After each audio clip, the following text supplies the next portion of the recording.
Watu wananiambia we hata kuna kazi ulifanya, kazi yako ilikuwa kulala na watu nini. Na seneta mteule Gloria Rwomba alisimamishwa kazi na seneti ya Kenya kwa siku 79 kuanzia Februari tarehe 12 mwaka 2025 kutokana na madai ya utovu wa nidhamu. Ilifuatia tuhuma alizotoa dhidi ya maafisa wa bunge akidai walimnyima fursa za kusafiri na kumtaka afanye mapenzi ili apate kazi. Tuhuma hizi zilitolewa kupitia ujumbe kwenye kundi la WhatsApp la Seneti na hali hiyo ikachukuliwa kuwa ukiukaji wa kanuni za bunge. Na baadaye mtazamaji, tuliona kuwa alitolewa kwa UDA na sasa si seneta tena. Sasa leo tunataka tujue hiyo mambo alikuwa anasema ni ukweli ama ni ya uongo. Kila kitu ambacho nimefanya katika hiyo bunge is to represent the women of Kenya. Hata nikipewa hiyo suspension ya 6 months ilikuwa kwa nini? Mimi nimekataa maneno ya kwenda kutongozwa kwa lazima pale bunge. Mheshimiwa, si nilitoka ulitoka ukasema walikutongoza na lazima. Kama itakuwa ni lazima ndio nipitie kwa ofisi fulani pale bunge ya mtu ambaye ndo atakusainia ile kitu ya tuseme kama unahitaji support ya kuenda United Nation function, ni yeye ndo anasign. Kama unahitaji hata ofisi, ilianza na maneno ya ofisi. Ofisi kama unahitaji ofisi mahali sehemu fulani ama fulani, yeye ndo ako na hiyo power. Kama ni lazima nipitie kwa ofisi nilale na huyo ndio niweze kufanya kazi yangu. Nilisema mimi sikukuja, hawakuniambia.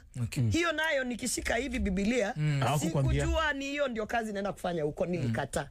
Nilipoongea hivi ikazimwa na nikapewa suspension ya 6 months. Nikasema sawa. Lakini swala ni hiyo kitu haijawahi kuchunguzwa. Mimi nimeenda nimeweka report, mimi nimeambiwa toka nje, 6 months suspension.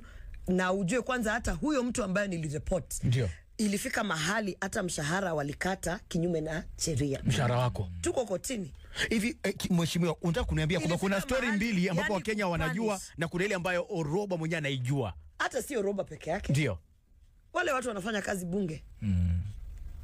Tafuta tu mtu yote anafanya kazi bunge akwambie. I heard the story. I have friends inside the corridors of Parliament. Wanakuambia vipi wewe? Siwezi kuisema hapa lakini unajua vile ambavyo wanasema. I know kile ambacho sasa wanasema. Nilikubali nikasema haya basi hiyo vita ni kama hao wataki kuongea kwa sababu itakuwa ndio wewe Robo umekataa lakini wengine wamekubali. Unataka kuanika wengine. Wengine kama wamekubali, wewe kataa, songa kando. Si nikasonga kando. Nikafanya 6 months suspension.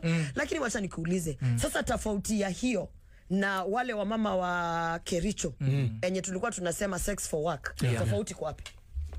Hakuna tofauti. Tofauti ya hiyo kesi na wale wa mama ambao wanakaliwa kwa mashamba, kwa maindustry, manufacturing plants, wa mama ambao lazima walale na watu kazini ndio waweze kupewa kazi yao iendelee kufanya. Tofauti hii ni gani? Hakuna tofauti. Maybe senator is because you're beautiful so they are eyeing for you. Wacha na unajua huko wanasema hata mimi si mrembo.